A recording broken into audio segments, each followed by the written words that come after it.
Vocês quiseram trocar. Vocês quiseram que disseram que o treinador brasileiro está tudo ultrapassado, que não tem condições de ser técnico da seleção, mas queriam. O Brasil tem que fazer, irmão. Vai pra cima do Haiti, mete 7-1, 8-1, 9-1. Que jogo, né? Pessoal, olha, Curaçao fez um gol. Curaçao, pô, Curaçao, velho. Pô, se juntar os meus amigos da Band, eu, Pedro Martello, Luiz Fabiani, Paulo do Vale, Gabriel, pô, Bruno Biliose, pô, Leandro Guerreiro, a gente ganha de Curaçao. Mas ganhou de 7-1. Lembra alguma coisa? Todo mundo vai falar sobre lembra? Então é isso que o Brasil tem que fazer, irmão. Vai pra cima do Haiti, mete 7-1, 8-1, 9-1, 10-1, ganha o jogo, faz 3 gols o Matheus Cunha, faz 3 gols o Igor Thiago, faz 3 gols o Rafinha. Ai, o povo brasileiro não me entende. Ai, bota o Andy que pode, não sei. Eu só sei que foi 7-1 pra Alemanha, tá bom? Ancelotti foi duro, hein? Bem duro com os jogadores da seleção brasileira depois do jogo, numa cobrança principalmente por atitude. O Ancelotti cobrou muito a atitude dos jogadores da seleção brasileira. Foi duro, essa é a informação que eu acabo de receber e que eu acho boa para a seleção brasileira. É bom ter um treinador que, diante da atuação que o Brasil teve no primeiro tempo, principalmente, contra Marrocos, pede atitude, cobra. Tem que cobrar, teve cobrança no vestiário, acabo de receber essa informação e foi uma cobrança dura, mas o Ancelotti também muito preocupado em jogar o astral pro alto. Não deixar o ânimo da seleção brasileira cair, mas com cobrança, tá? Essa é a informação que eu acabo de receber. Teve uma cobrança dura com relação principalmente à atitude da seleção. E eu acho muito positivo.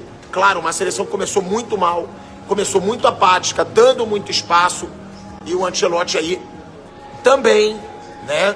Há informações que pode haver aí algumas mudanças na seleção brasileira para o próximo jogo contra o Haiti. O que é importante deixar claro, vai ser outro parâmetro para não fazer covardia. Uma coisa é você jogar contra Marrocos, que é uma das grandes seleções do mundo hoje. Foi um adversário dificílimo. Outra coisa é um jogo contra o Haiti, que é uma seleção bem mais fraca, uma seleção praticamente amadora, que o Brasil vai ter pela frente na segunda rodada aí da Copa do Mundo. O Brasil se vai encontrar o Haiti numa situação muito parecida. Apesar de ser o segundo jogo, a situação é muito parecida. O mais fraco o time mais fraco da chave, um time que veio para a Copa porque aumentaram o número dos participantes e 3 seleções não jogaram as eliminatórias da CONCACAF. Então é uma equipe que veio no balde. Não é que ela jogou as eliminatórias contra México, contra Estados Unidos e ganhou e foi pra cima e mostrou. Cara, jogou contra a Escócia ontem, que também é uma seleção fraca. Então foram 2 seleções fracas ontem. Uma derrota pra Escócia por 1-0 não mostra qual é o valor real da seleção do Haiti, né? Porque a Escócia é também uma seleção de participação em Copa. Nunca foi para uma Copa do Mundo com aquele papel, aquela força de vai surpreender, pode chegar numa semifinal. Não, a Escócia é uma equipe dura de se jogar contra, porque o futebol escocês joga um futebol mais duro na marcação, mais no corpo a corpo, chega mais junto, né? São jogadores mais altos, mais fortes, mas com pouca técnica. Melhorou com o passar dos anos, mas ainda continua uma seleção tecnicamente bem abaixo do que é o Brasil, por exemplo. Então, o Brasil, para mim, tem obrigação de fazer uma grande partida contra o Haiti. Tem obrigação de jogar bem contra o Haiti. E vencer, que eu estou dizendo assim, pode até vencer por 1-0, mas massacrando o Haiti, dominando, se impondo. É esse o papel do segundo jogo contra o Haiti. Não dá para pensar em outra coisa a não ser uma imposição da seleção brasileira contra o Haiti. Se ela não se impor contra o Haiti, ela vai se impor contra quem na Copa do Mundo? Outra coisa, a estratégia de jogo, o esquema tático e troca de jogador são 3 coisas completamente diferentes uma da outra, né? Então, eu concordo que o trabalho completo do Ancelotti o grupo, né, de itens que ele tem para fazer uma equipe tá ruim, todas as 3 partes estão ruins. Mas ele tem que trocar jogador porque a característica do jogador é que monta a estratégia e o esquema tático dele. Então não adianta você fazer um esquema tático, criar uma estratégia de jogo e você pôr jogadores com características que não conseguem colocar aquilo em prática. Então a mudança de jogadores numa equipe, né, do Brasil como essa, depois que se apresentou daquela forma ontem, é necessária sim para que um esquema tático seja montado em cima da característica de cada jogador. Nós não estamos falando aqui que o Casemiro ficou sozinho no meio-campo, correndo para lá e para cá. O Casemiro não tem mais força, não tem mais arranque, não tem explosão muscular. Muita gente criticando o Ancelotti, dando pancada no Ancelotti, que isso, que aquilo, outro. Mas vocês quiseram trocar. Vocês disseram que o treinador brasileiro está tudo ultrapassado, que não tem condições de ser técnico da seleção, mas queriam um treinador europeu, ele é um excelente treinador, e nós estamos com dificuldade que qualquer treinador ia enfrentar. Só que vocês não queriam um brasileiro. Se fosse um brasileiro que estivesse agora na seleção brasileira, vocês tinham arrebentado com ele. A grande maioria da imprensa que está aí hoje criticando o Ancelotti, se fosse um brasileiro, vocês tinham arrebentado com o treinador brasileiro e acabado com eles. Vocês esquecem disso? Que a grande maioria não queria treinador brasileiro? Então, rapaziada, preste bem atenção, nós vamos sofrer, não é por causa disso não, porque nós não temos uma seleção que vocês imaginam que tem. Por isso que o Neymar vai fazer muita falta. Tem que voltar o Neymar correndo, para que o Endrick possa entrar no jogo, e ter alguém que chame a responsabilidade que não seja o Endrick. O Endrick, se entrar solto, poder botar o potencial para fora. É isso, agora dá uma pancada no Ancelotti dizendo que é isso, aquilo. Não tem nada a ver, ele é muito bom, mas vai ter dificuldade que qualquer brasileiro ou qualquer outra nacionalidade teria. Então, foi um jogo com mais posse de bola do Marrocos, né? Mas pouca penetração do Marrocos. Mas dominou o jogo. E nós tivemos as 2 individualidades do Vini Júnior. Uma o Thiago, ele cruzou, o Thiago não cabeceou, poderia ter feito os gols. A outra ele puxou para dentro, deu uma pancada muito boa de direita e fizemos gol. A individualidade vai resolver. Tem que deixar o Vini Júnior mais aberto um pouquinho para poder pegar as bolas, partir para cima do 1 contra 1 e ter essa vantagem.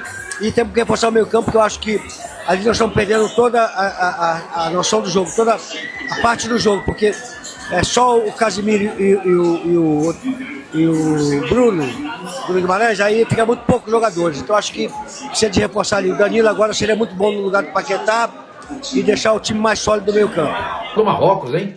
Meu Deus do céu, hein? A geração SofaScore falando que, nossa, é um super time, difícil, porque tem o Brahim Dias, porque tem o Hakimi, ninguém falou nada do tal do Boadi, que é o volante número 6, aquele cabeludinho, que joga no Lille, 18 anos só, ninguém falou nada desse cara. Foi o melhor jogador em campo. Esse cara é bom. Mas o Brasil não pode empatar um jogo com o Marrocos. Não pode. Ainda mais depois do que a gente viu em campo. Não tem cabimento. Já falei, eu sou da velha guarda. Na minha época, era Brasil, Argentina, Alemanha e Itália. Nem a França. Aí a França começou a praticar um futebol muito legal, ganhou competições, tem uma geração extraordinária e vem se renovando. Então você pega e coloca a França também no pacote. E mais nada, hein? Nem Inglaterra, nada. Para o Brasil ter medo de Marrocos. Vocês viram o jogo, não viram? Acho que todo mundo viu. Tem dó. O Brasil empatou com ele mesmo. O Brasil não ganhou porque ele mesmo impediu de vencer o jogo. O técnico tem a santa paciência, a escalação dele. Igor Thiago, tem dó. O que falta para esse menino, o Endrick, jogar? Ele é a terceira, não, ele é a quarta opção. Porque começou com o Igor Thiago, entrou o Matheus Cunha e terminou como centroavante o Rafinha. E o Endrick não entra. E o Danilo Santos, por que não entrou no lugar do Casemiro? Não que o Fabinho tenha jogado mal, ele não jogou mal não, jogou bem. Mas o Danilo Santos é o cara que pisa na área, gente. Sormani, mas ele pisou porque o Fabinho estava em campo, mas quando ele joga de volante, ele faz a mesma coisa. O técnico, vou dizer uma coisa para você, a gente vivia reclamando. O técnico brasileiro está ultrapassado, não estuda, é bitolado, não enxerga meio metro na frente do nariz. Nós pegamos o melhor técnico do mundo até então, o Ancelotti. Vocês viram isso? O que esse time do Brasil fez até agora na mão desse cara? 13 jogos, 13 porcarias. 13 porcarias. O Brasil foi um bando em campo. Um bando. Time todo bagunçado, mal escalado, mexeu mal. Agora, é claro, os jogadores também têm culpa, né? O Rafinha tem a santa paciência, hein? Ô, Rafinha, pô, é duro o seu Neymar, você percebe? Porque se você pega um jogo como esse de hoje, o Rafinha arrebenta, o Vini arrebenta, o Matheus Cunha arrebenta, aí joga contra a Escócia, a mesma coisa. Quando o Neymar entra, fica mais fácil para ele. Não adianta, ele tem que carregar tudo nas costas. E não adianta, estão pedindo o Neymar, porque a gente olha e vê essas coisas em campo. Aí fica no nosso imaginário aquele Neymar do Santos, do Barcelona, do PSG. Mas não adianta nada. Ele sozinho, ele não vai fazer nada, gente. É muito complicado. É muito complicado. Olha, eu estou decepcionado.